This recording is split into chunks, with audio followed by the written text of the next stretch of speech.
नमस्कार, आप देखें एनबी न्यूज और मैं हूं आपके साथ प्रियव्रत दीक्षित।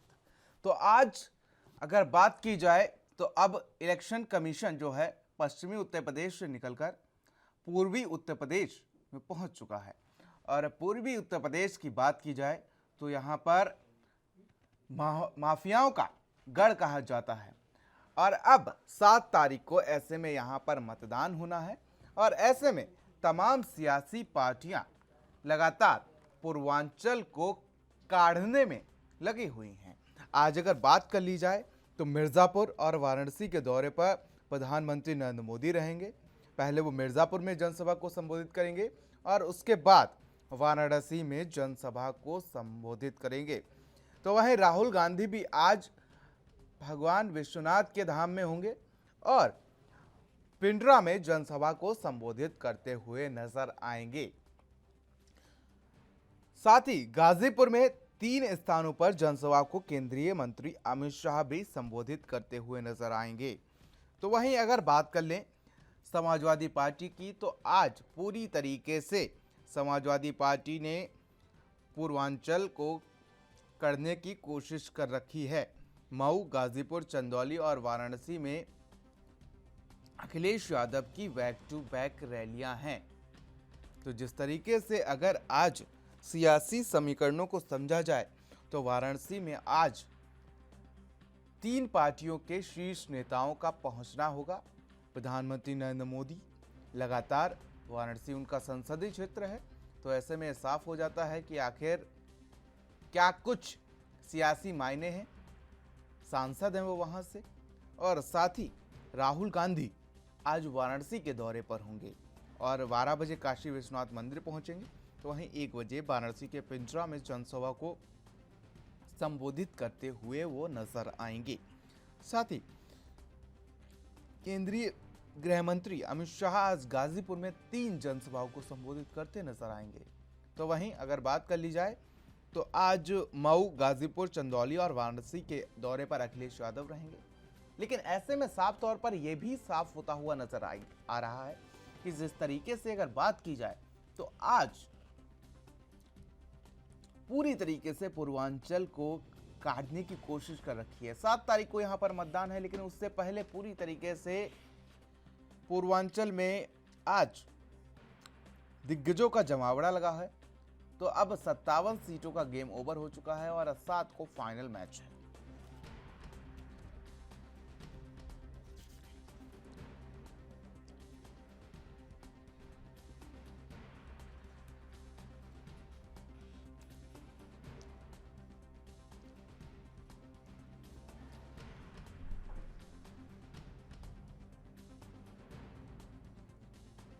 तो जिस तरीके से बात की जाए तो पूर्वांचल हमेशा से ही माफियाओं का गढ़ रहा है और माफियाओं का यहाँ की राजनीति में दखल रहा है।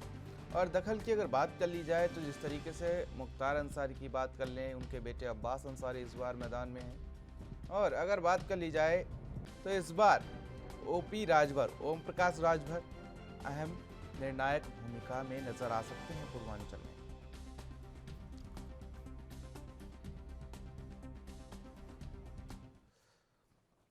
तो जिस तरीके से अगर बात की जाए तो आज पूर्वांचल को सियासी सुरमाओं ने पूरी तरीके से कस रखा है, क्योंकि आज प्रधानमंत्री मोदी, राहुल गांधी और साथ ही अमित शाह आज पूर्वांचल में होंगे। अखिलेश यादव भी आज पूर्वांचल में होंगे, वाराणसी में होंगे और ताबड़तोड़ रैलियां करते हुए नजर आएंगे। फिलहाल आज इसी पर चर्चा करते हैं और तमाम मेहमानों से आपका परिचय करा देते हैं। आशीष चौधरी समाजवादी पार्टी से मौजूद हैं, राहुल आनंद बीजेपी से मौजूद हैं, सर्वेश्वर पाठक जी हमारे साथ राजनीतिक विश्लेषक के तौर पर मौजूद हैं। आप तीनों का बहुत बहुत स्वागत है। सर्वेश्वर पाठक जी, शुरुआत आपसे कर लेते हैं।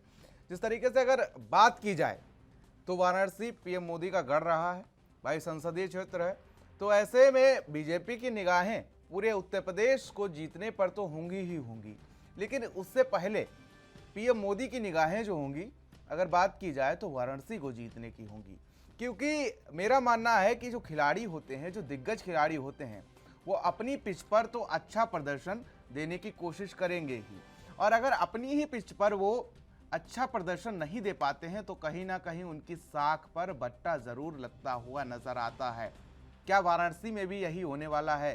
पीएम मोदी इसीलिए शायद वहां पर अगर अक्टूबर नवंबर से अभी तक हम समीकरणों को उठाकर देख लें या उनके दौरों को उठाकर देख लें तो लगातार वाराणसी में उन्होंने अपना गढ़ बना रखा था। देखिए प्रियव्रत जी, सबसे पहले आपके सभी दर्शकों को नमस्कार।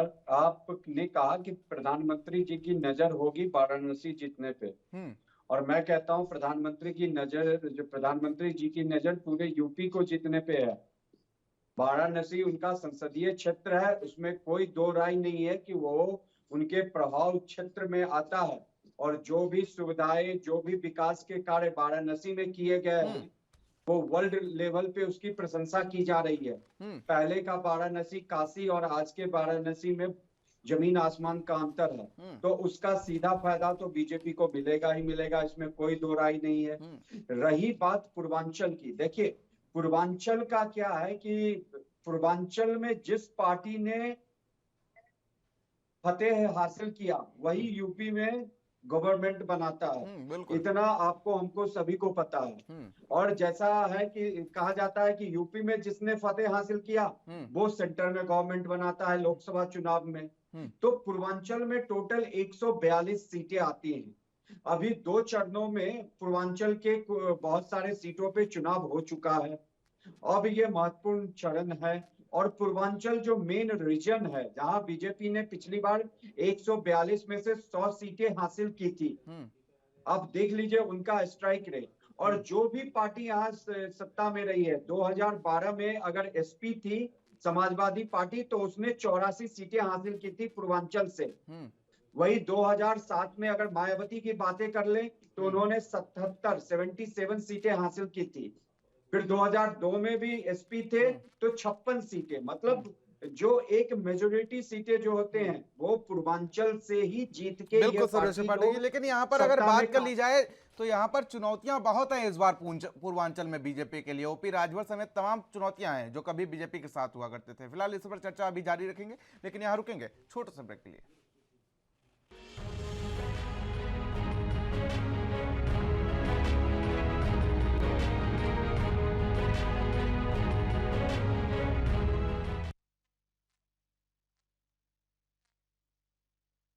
तो ब्रेक के बाद आप सभी का स्वागत है। तो जिस तरीके से अगर बात की जाए तो पूर्वांचल में आखिरी चरण में मतदान होना है और मतदान 7 मार्च को होगा।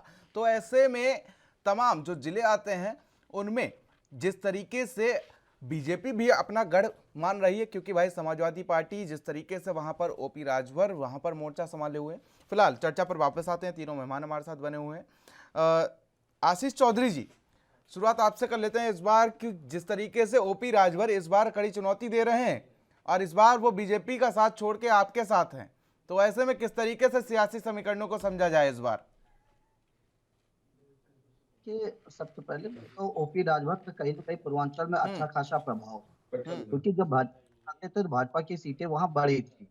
इस बार समाजवादी पार्टी के साथ तो समाजवादी की सीट बढ़ेंगे और समाजवादी पार्टी सीट वैसे भी बढ़ रही है। और अगर कहीं जो राजभर से का सपोर्ट मिल गया तो वहां की हर सीटों पे हम लोग जीतने वाले हैं, क्योंकि जो वहां का पूर्वांचल एरिया था वो विकास जिस तरीके से योगी जी भाजपा भारतीय जनता पार्टी के लोगों ने कहा था उस तरीके से करा नहीं पाया। वहां भी छुट्टे जानवर बहुत किसानों को परेशान किए। जो महंगाई का असर तो पूरे उत्तर प्रदेश में दिखाई पड़ा, डीजल को लेके हो, पेट्रोल को लेके हो, गैस को लेके हो, तो सारी समस्याएं खड़ी थी। चाहे वो रोजगार के तरह रोजगार, अब जो एनसीआरबी के आंकड़े थे, कल मैं एबीपी न्यूज पे देख रहा था एनसीआरबी के आंकड़े जब मैंने मंगाए थे और देखे थे कि ये लोग जब बात करते हैं कि अपराधियों की बात करते हैं, भ्रष्टाचार की बात करते हैं, तो भ्रष्टाचार भी इनके कार्यकाल में बढ़ा हुआ था, जो अपराध था वो भी इनके कार्यकाल में बढ़ा हुआ, और जो बेरोजगारी की वृद्धि वो भी इनके कार्यकाल बढ़ी। कहीं न कहीं भारतीय जनता पार्टी का कहीं विकास इन्होंने जो 22 की गवर्नमेंट में उन्होंने कुछ नहीं कराया। विकास अगर इन्होंने कराया तो अपना कराया है। भारतीय जनता पार्टी कार्यालय बन रहा है, अभी तक नहीं बना था, अब ये बन रहा, तो कहीं न कहीं ये देख रही है कि इनके पास खुद का कार्यालय बनवाने का पैसा है और देश में जो गरीबी है, जो बेरोजगारी है, उसको खत्म करने पास इनके पास कुछ नहीं है। चाहे वो सबसे ज्यादा तो किसान लौटेंगे आपके पास। एक कमेंट ले लेते हैं राहुल आनंद जी। राहुल आनंद जी, तमाम आरोप लगते हुए नजर आ रहे हैं आप पर अगर बात की जाए तो? कि इनके पास कार्यालय बनाने का पैसा है, गरीबी बेरोजगारी को नहीं। में जो भी पार्टियां बैठती हैं वो इस तरह का मनगढ़ंत बातें अवश्य करती है ताकि इनको जनता के प्रति संवेदना नजर आ सके। लेकिन आपसे मैं एक बड़ा ही स्पष्ट प्रश्न पूछना चाहता हूं समाजवादी पार्टी के हमारे मित्र से, वो जितने भी चीजों को गिना रहे थे, क्या वो परिस्थिति वैसा है? हमारे देश की जो परिस्थिति है फिलहाल 2020 से जो पैंडेमिक जब से आया तब से लगातार बिगड़ी है और हम माइनस में चले गए थे, उसको पॉजिटिव में लाकर जब संभालने का प्रयास किए तो WHO ने भी सराहा। और जब WHO ने भी योगी जी के काम को सराहा तब भी इनके पेट में दर्द हुआ था और ये ट्विटर वॉर पे लग गए थे। ये ट्वीट कर ये दिखाना चाहते थे वहां की जनता को कि किस प्रकार से सिचुएशन खराब है। आज जिस काशी विश्वनाथ का दर्शन करने के लिए स्वयं राहुल गांधी जी उपस्थित हो रहे हैं, उस काशी विश्वनाथ की हमेशा अपेक्षा की गई थी। अगर बात करें राम मंदिर की, तो राम मंदिर के लिए तो शपथ पत्र इन्होंने दाखिल कर दिया था कि किसी भी प्रकार से राम का मंदिर नहीं बनना चाहिए। और जो महंगाई की बात कर रहे थे, जो रोजगार की बात कर रहे थे, तो अब तक उत्तर प्रदेश की मैं बात करूं पूरे देश में दूसरे अर्थव्यवस्था में वो शामिल हो चुका है। और यही नहीं, जो हम रोजगार देने की बात करते हैं तो आप एक बार MSME के आंकड़े उठाकर देख लीजिए, क्योंकि मैंने इसके पहले भी जब MSME के आंकड़ों को सामने प्रस्तुत किया था तो समाजवादी पार्टी के जो हमारे भाई बैठे थे उस वक्त उन्होंने कहा था कि ये तो बस काला अक्षर भैंस बराबर ही आप बोल रहे हैं। इसी बात अगर मैं कर लूं वहां के कानून व्यवस्था को लेकर, तो जो कानून व्यवस्था को ये अपने कदमों में रखना चाहते थे, आजम खान की मैं यहाँ पे चर्चा कर रहा हूँ, और उस कानून को इस प्रकार से दुरुस्त किया गया कि आज सलाखों के पीछे है वो। तो फर्क यहीं पे स्पष्ट होता है। और जहां तक उत्तर प्रदेश को उन्नत प्रदेश बनाने का जो हमने काम किया था और गुंडों के प्रदेश की जो छवि थी उसको हमने सुधारने का काम किया है। और मैं स्वयं इस बात को स्वीकार करता हूँ कि कल भी आपके चैनल पे एक चर्चा हो रही थी जिसमें समाजवादी पार्टी के ही भाई ने कहा था कि मोदी जी को गंगा मैया ने क्यों बुलाया था, तो मैंने उत्तर दिया था कि क्यों बुलाया और क्या क्या करवा लिया है अब तक गंगा मैया ने। तो जो सनातनी को लेकर जो आज जागरूकता बढ़ी है वो जागरूकता भारतीय जनता पार्टी के वजह से ही बढ़ी है। नहीं तो इसके पहले अगर आप पूर्वांचल की बात कर ले या फिर उत्तर प्रदेश की सारी समीकरण की बात कर ले तो हम यहाँ जात की नहीं, यहाँ हम जमात की चर्चा कर रहे हैं। और मोदी जी को सत्ता देने में सारे वर्ग के लोगों का सहयोग रहा है, तभी जाकर आज मोदी सरकार बहुमत के साथ खड़ी है। और मैं एक चीज जो अंडरलाइन करने योग्य बात है वो ये है कि उत्तर प्रदेश में अब तक किसी सरकार ने रिपीट नहीं किया है। ये पहला ऐसी पार्टी होगी जो बहुमत के साथ अपने आप को दोहराने जा रही है। कबीरदास जी का एक दोहा मुझे बड़ा याद आ रहा है इस समय, जिस तरीके से आप तमाम आंकड़े पेश कर रहे थे। उनका एक दोहा था कि तू बोले कागज लेखी और मैं बोलूं आंखन देखी।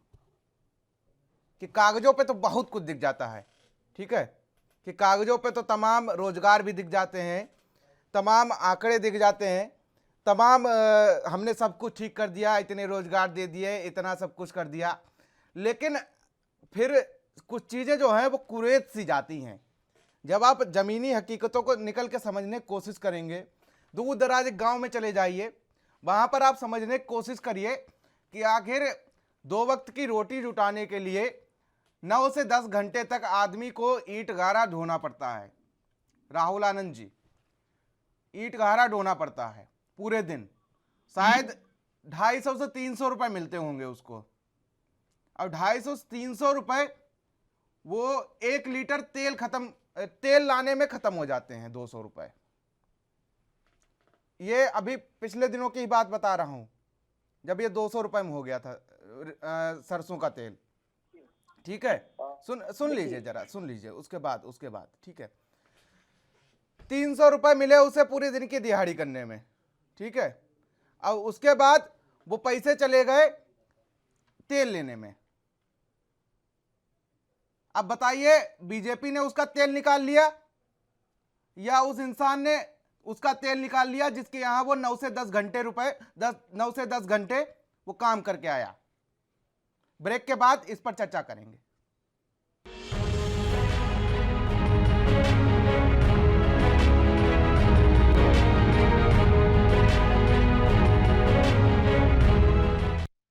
देखिए, महंगाई का जो एक विषय है ये विषय को भारतीय जनता पार्टी ने हर वक्त हर संभव उसको कम करने का प्रयास किया है, और खास करके मेरी बातों को थोड़ा स्पेस दीजिएगा बोलने के लिए। मैं वर्णन करता हूँ और मैं बताऊंगा क्या हमने कोशिश की है। जो इस बार का जो बजट आया है, इसके ऊपर भी हम आत्मनिर्भरता और घरेलू उत्पाद को बढ़ाने पे हमने ज्यादा ध्यान दिया है, ताकि वो बाहर से हम सामानों को मंगाते हैं उन चीजों को रोका जा सके। दूसरी बात, जब 2020 से जब हमारे देश की स्थिति खराब हुई और स्थिति खराब होने के बाद सारे पूरे विश्व की जब अर्थव्यवस्था डगमगाई थी, तो उस समय किसानों ने एक महत्वपूर्ण अर्थव्यवस्था को एक गति दी थी, जिससे 3% ग्रोथ दर्ज की गई थी। धीरे धीरे जब समय के साथ जब हम आगे बढ़े, तो हमने स्थिति को कंट्रोल किया, और अभी भी जो तेल का दाम 240 चला गया था, उसको कंट्रोल कर 200 लाया गया। और मैं आपके सामने नेशनल चैनल पर बैठ के इस बात को भी कहता हूं कि वो भी जल्दी ही कंट्रोल किया जाएगा। लेकिन यहाँ पे जो इसके पहले आपने एक प्रश्न किया था, जो दिहाड़ी मजदूर की आपने मुझसे बात की, तो मैं उस विषय पे भी इस बात को कहना चाहूंगा कि हमने संपन्न बनाने का हर संभव प्रयास किया है। और प्रयास क्या किया है, मैं ये नहीं कहता कि सरकार बहुत देती है, लेकिन हमने कोशिश की है और उसका फल हर वर्ग के लोगों को मिलता है। चाहे हम किसान सम्मान निधि की बात कर ले, या हम राशन की बात कर ले, या हम डीबीटी के माध्यम से अन्य योजनाएं जो सरकार द्वारा चलाई जा रही है उसको देने की बात कर ले, तो जो करता है उस पे प्रश्न उठना लाजमी है। पहले जब आता था पैसा, तो वो बंदर बाट हो जाया करता था, अब वो स्थिति नहीं है।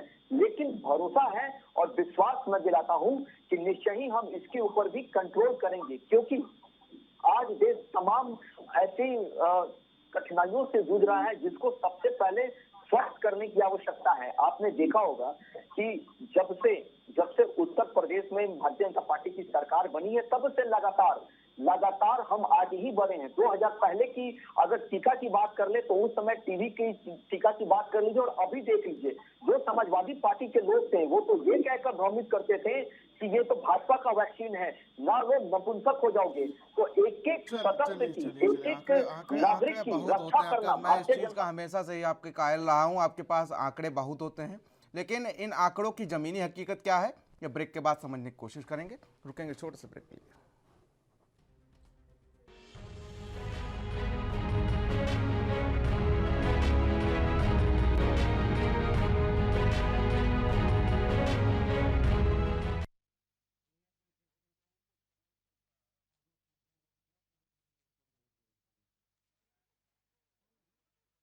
आपका सभी का स्वागत है। तीनों मेहमान हमारे साथ बने हुए हैं। आशीष चौधरी हमारे साथ समाजवादी पार्टी से मौजूद हैं। आशीष चौधरी जी, तमाम आरोप लगते हुए नजर आ रहे हैं आपके ऊपर इस डिबेट में।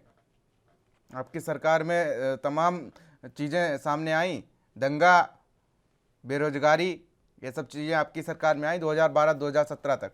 चौधरी साहब, इसे अपराध के मामले अभी बताया, जो 2000 से 1217 के बीच में जो अपराध दर्ज मुकदमे थे 2,35,821, और की सरकार में दर्ज हुए हैं 3,40,170। आप सोच सकते हो अपराध किस में बढ़ा है। दूसरी चीज आप देख लीजिए, जो महंगाई 4.3% हमारे यहाँ जब सपा की सरकार थी, जब इनकी सरकार आई 6.1% बढ़ गया। बेरोजगारी की दर 2.4 हमारी सरकार में थी, और सपा की सरकार में और भारतीय जनता पार्टी में बेरोजगारी 4.97 हो गई। अब ये इनके अपराध और ये बेरोजगारी, ये सब इनके पद है। केवल ये मंदिर मस्जिद की बात करेंगे, और जो पिछली बार भी मंदिर मस्जिद के नाम पे सरकार में आए थे, ये बाबा मस्जिद जो मंदिर का लेना चाहते, इनको ये बता दे कि जब 99 में भारतीय जनता पार्टी माननीय कल्याण सिंह की जो सरकार और केंद्र सरकार थी, तब इन्होंने मंदिर नहीं बनवाया था। तब से मंदिर के आड़ में चुप करते चले आए। जब कोर्ट का आदेश तब मंदिर बन, कोर्ट का जब आदेश होता तो किसी की भी सरकार कोर्ट का कहना मानता और मंदिर बनता। अब मंदिर में आप कार्य देख लीजिए, कोर्ट का आदेश हो तो भारतीय जनता पार्टी बहुत धीरे गति इस मंदिर के सहारे कम से कम 3-4 चुनाव निपटा लेंगे। और मैं आपको आश्वस्त करना चाहता हूँ और विश्वास दिलाना चाहता हूँ, अगर माननीय अखिलेश यादव की सरकार बनने पर प्रगत होगी और भव्य राम मंदिर बनेगा वहाँ। चलिए और ये बात लौटेंगे आपके पास, लेकिन कुछ सवाल जो है वो डिबेट में ऐसे पता नहीं मेरे दिमाग में आ ही क्यों जाते हैं। जो आप दोनों लोगों को कड़वे लग जाएंगे, या कांग्रेस वाले बैठे होते तो उन्हें और ज्यादा कड़वे लग जाते हैं। भैया 70 साल राज किया है। सर्वेश्वर पाठक जी, पता नहीं क्यों ऐसी चीजें मेरे दिमाग में ये इसी टाइम क्यों आती हैं, या हो सकता हो इन लोगों की बातें सुन के मुझे थोड़ी, इन लोगों की बातें और ज़्यादा कड़वी लग जाती हैं। मेरी बातें जितनी इन्हें कड़वी लगती हूँ, उससे ज़्यादा इनकी बातें मुझे कड़वी लग जाती हैं जब ये कागजी कार्रवाई को लेकर बैठ जाते हैं। कागजी कार्रवाई मुझे इसलिए कड़वी लग जाती है क्योंकि यहाँ स्टूडियो में तो बैठा हूँ, लेकिन इससे पहले ज़मीन से जुड़ा हुआ पत्रकार था, स्टिंगर के तौर पर काम किया है। तो मैंने लोगों की समस्याओं को परखा है, समझा है कि 12,000 रुपए उन्हें शौचालय के लिए मिलते थे, शौचालय बनवाने के लिए, लेकिन उसमें से भी 2-3 हजार रुपए घूसखोर अधिकारी खा जाते हैं। ठीक है, तो जीरो टॉलरेंस पे बात करती है कि भ्रष्टाचार के खिलाफ ये दोनों पार्टियां, ये जो बैठी हैं यहां पर, ठीक है, जीरो टॉलरेंस की बात करती हैं। करोड़ों में तो छोड़ दीजिए, ठीक है, हजारों में छोड़ दीजिए, ठीक है, मामूली 12,000 रुपए, उसमें से भी 2-3 हजार रुपए ले गए साहब, जिन्होंने हमारी पास करवा दी। ठीक है, अब उसके ऊपर भी ये लोग दम भरते हुए नजर आते हैं। मुझे दुख इस बात का लगता है। दूसरी बात ये कि अगर बात कर ली जाए तो मुद्दा हो गया राम मंदिर, मुद्दा हो गया मुख्तार अंसारी, मुद्दा हो गया बाहुबली, मुद्दा हो गया कि हमने बुलडोजर चलवा दिया, मुद्दा हो गया कि हमारे साथ ये हैं वो हैं, फलाने मौर्य जी हैं, फलाने कुशवाहा जी हैं, हम मजबूत हो गए। सर्वेश्वर पाठक जी समझने की कोशिश करिएगा, ना बीजेपी इससे पीछे हटती है, ना समाजवादी पार्टी भी इससे पीछे हटती है, और कांग्रेस भी, जो बिल्कुल अस्तित्व में नहीं है इस चुनाव में। सर्वेश्वर पाठक जी एक मिनट, भूल जाते हैं कि यूपी में युवा बेरोजगार है, तमाम रैलियां होती हैं, तमाम जनसभाएं होती हैं, भर भर के लोग उसमें उमड़ आते हैं। वो लोग ऐसा तो है नहीं कि भैया जॉब छोड़ के अपनी गए हो, वो वही लोग हैं जो खाली बैठे हैं। अब आपके 5 किलो राशन पे जी रहे हैं, आपने उनको उस लायक बना दिया है, ठीक है, आप उनको 5 किलो राशन खरीदने के लायक नहीं बना पाए। कम से कम शर्म आनी चाहिए आपको इस बात पे। मैं कांग्रेस के प्रवक्ता साहब नहीं है यहां, लेकिन अगर 70 साल उन्होंने राज किया है, आज आपने उस जनता को तब जीवित रख पाया कोरोना काल में जब आपने 5 किलो राशन दिया। ठीक है, आप उस राशन पे दम भरते हुए नजर आते हैं, 5 किलो राशन पे आप चुनाव लड़ते हुए नजर आते हैं, 5 किलो राशन पे शर्म आनी चाहिए। कम से कम उपलब्धि मत गिनाइए, इससे अपनी उपलब्धि मत गिनिए इस राशन को। राहुल जी लौटेंगे आपके पास, इस उपलब्धि में मत गिनिए अपने आप को, ठीक है।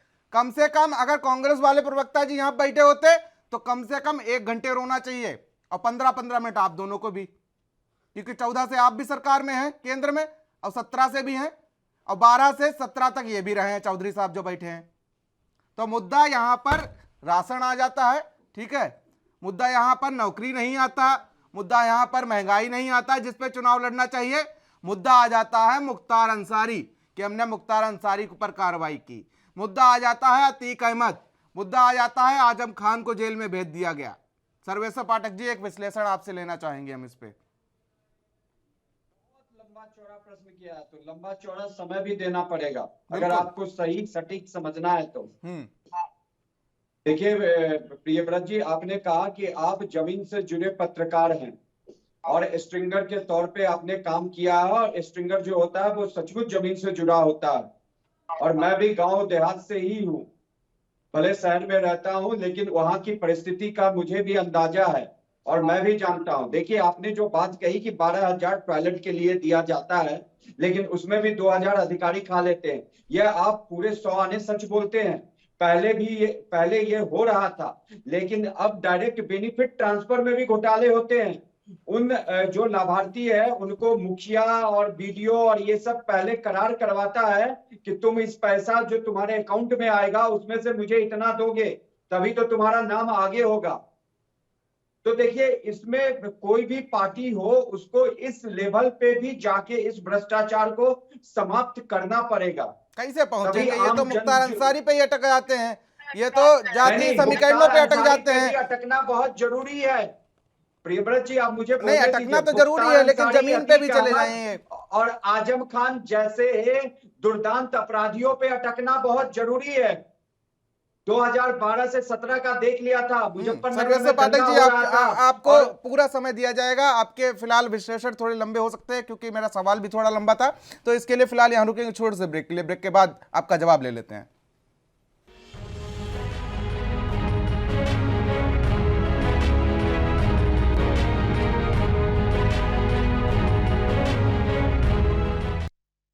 तो ब्रेक के बाद आप सभी का स्वागत है। तीनों मेहमान हमारे साथ बने हुए हैं। सर्वेश्वर पाठक जी, आपका विश्लेषण ब्रेक के बाद। जी हाँ, तो प्रियव्रत जी, हम कहाँ थे? आपने कहा कि ये मुद्दा नहीं होता है कि जो डायरेक्ट बेनिफिट ट्रांसफर हो रहा है उसमें भी जो भ्रष्टाचार है व्याप्त हो चुका है और हर देश मतलब देश के हर प्रदेश की सरकार को इस पे ध्यान देना होगा। अतीक अहमद, मुख्तार अंसारी और आजम खान मुद्दा इसलिए बनता है कि उसने जो कुकर्म और पाप किए हैं और प्रदेश की जनता के लिए वो मुद्दा बनना चाहिए। रही बात मंदिर मस्जिद की बात, तो जो समाजवादी पार्टी थी वो हज हाउस बनाती थी, नहीं, लेकिन कोई मंदिर नहीं बनाती थी, कोई तीर्थाटन के लिए हिंदुओं के लिए नहीं करती थी। तो ध्रुवीकरण कौन करता था? केवल बीजेपी पे ये आरोप लगाना कि ये मंदिर मस्जिद का मुद्दा बनता है और ये महंगाई पे बात नहीं करती, जॉब पे बात नहीं करती। अब मैं आ जाता हूं, आपने खाने वाले तेल की प्राइस की बात की। देखिए, हर कोई जॉब करता है। आप आज चैनल के एंकर बने बैठे हैं, आपका पर डे का जो भी हो 3,000, 4,000, 2,000 रुपया, वो आप अपने अकॉर्डिंग खर्चे करते हैं। जो ये एडिबल ऑयल का प्राइस क्यों भाग गया, क्यों हम 240 रुपए या 200 रुपए देख रहे हैं? भाई, हम 60% डिपेंडेंट हैं, खाने के तेल बाहर से हम मंगवाते हैं। हमारे यहाँ इतनी पैदावार नहीं होती है। इंडोनेशिया, मलेशिया ने प्राइस बढ़ा दिया पाम ऑयल का, अर्जेंटीना ने सनफ्लावर ऑयल की प्राइस बढ़ा दी और अभी रसिया में लड़ाई हो चुका है। रसिया सबसे बड़ा सनफ्लावर ऑयल का उत्पादक देश है। तो ये सब जो इंटरनेशनल फैक्टर बढ़ गए हैं कोरोना काल में, उसके कारण यहाँ प्राइस शूटअप हो गया। अब सरकार ने तिलहन की पैदावार के लिए किसानों को प्रोत्साहन देना शुरू किया है। तो हर चीज पे कि भाई अगर 200 रुपए तेल हो गई तो सरकार जिम्मेदार है, लेकिन जो उसके पीछे के कारण है उसको भी समझना पड़ेगा। लेकिन और उसके बाद हम आते हैं पाठक जी, अगर प्रोत्साहन की आप बात ही करते हैं तो प्रोत्साहन उनको उस तरीके से दीजिए ना। प्रोत्साहन में अगर बात की जाए तो सरसों का दाम बढ़ा दीजिए भाई, जो खेत में पैदावार होती है उसका दाम बढ़ा दीजिए, प्रोत्साहन मिलेगा, किसान अपने आप उगाना शुरू कर देगा। पिछले 2 सालों में ये प्राइस मतलब अप्रत्याशित तरीके से बढ़ा है। अब ये 2 साल कोरोना का रहा है, उसमें बहुत सारे, आपने जो कहा कि 250 रुपया मजदूरी मजदूर करता है, 200 का तेल खरीद लेगा, तो ये सही है कि हाँ वो झेल रहा है। और जो राशन दिया गया उसका बोझ कम करने के लिए सरकार ने दिया है। और कोई सरकार वही तो बात, वही चीज तो कुरेद रही है कि आखिर 70 साल आजादी के बाद भी उस राशन पे जिंदा रहा। उसमें विपक्षी भी जिम्मेदार है। बिल्कुल, मैंने कहा दोनों से, मैंने कहा राजनीति में नहीं, पहले देखिए, मुझे बोलने दीजिए ना। यूपी की राजनीति में कितने साल कांग्रेस रहा है, उसके बाद समाजवादी भी पार्टी का अच्छा खासा 17-16 साल का राज रहा है, बीएसपी भी रही है। तो अब 5 साल 17 से 22 में बीजेपी आई है, वो भी लैंडस्लाइड विक्ट्री के साथ, और इसमें 2 साल इनका कोरोना ने ले लिया।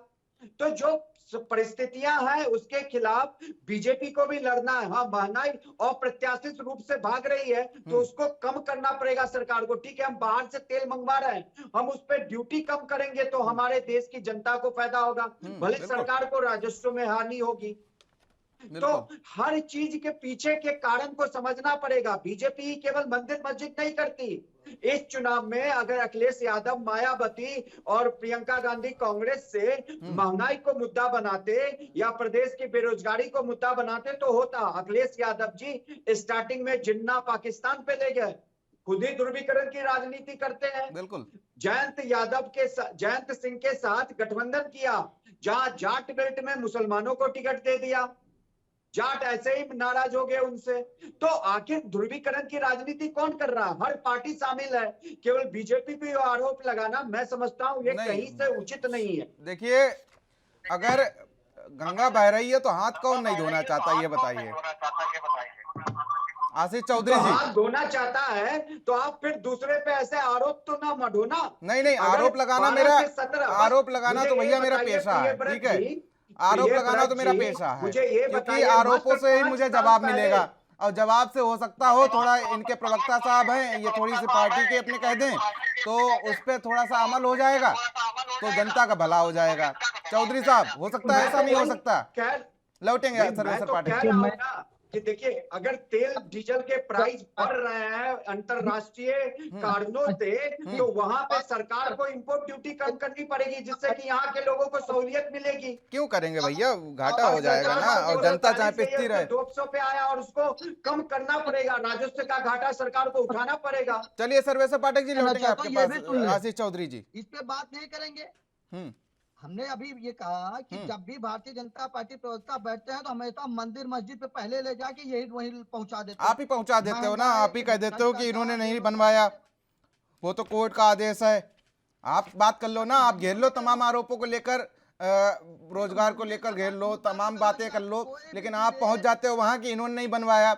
अरे बन रहा है तो आपके पेट में क्यों दर्द हो रहा है, मेरे पेट में नहीं दर्द हो रहा है, सर्वेश्वर पाठक जी बैठे हैं उनके पेट में नहीं दर्द हो रहा है। जल्दी बनाए, नहीं मैं तो करो जल्दी बनाए, क्यों इसके धीरे बहुत धीरे धीरे काम करें, इसके सहारे आपने तो नहीं बनवा पाया, वरना आज आप भी उसका श्रेय ले रहे होते बैठे। अगर सुप्रीम कोर्ट का अगर मेरी सरकार होती, सुप्रीम कोर्ट का आदेश होता तो इनसे ज्यादा भव्य सुंदर मंदिर वहां बनता और जल्दी बनता। तो मंदिर की मस्जिद की बात तो हम लोग कभी करते नहीं बन रहा है तो भव्य ही बन रहा है, ये सोच लीजिए आशीष भाई साहब। हमने तो आज तक नहीं देखा 17 साल में कि आपने एक मंदिर का जीर्णोद्धार करवाया हो, केवल हज हाउस बनवाए थे आप। करते हो तो गांव में कभी जाके देखा आपने, जो माँ बहने जो बेचारी बुजुर्ग औरतें हैं वो अपने खेतों में या तो कटीले जो अगर मजबूत है तो कांटे वाले तार खरीद के ला रहा, गाड़ रहा, कमजोर है तो जंगली जो कांटे वो लाके रूंध रहा, नहीं तो बांस बल्ली बांध रहा है, जानवर उनके खेत चले जा रहे हैं। और आज धान गेहूं की तौल का रेट क्या है आपको जानकारी है? कहीं भी चले जाओ सेंटर में बिना कमीशन के धान गेहूं की तौल नहीं हुई। ऐसे नहीं 2 साल किसान वहां धन न दिए, उस पर आप नहीं बात करोगे। 700 किसान शहीद हो गया भारतीय जनता पार्टी कार्यक्रम में, उस पर बात नहीं करोगे। जब उसका गृह मंत्री का बेटा जीप लेके उस पर चढ़ा दे रहा, उस पर बात नहीं करोगे। इस पे बात क्यों नहीं करोगे? जब रोजगार लोग मांग रहे हैं तो ये लाठियां चलवाएंगे। देखो घुमा फिरा के इनके पास सर्वेश्वर पाठक जी जवाब पहले आरोप और फिर उसका जवाब। इस पे बात नहीं करोगे आप। किसान कितना परेशान है जानकारी है आपको?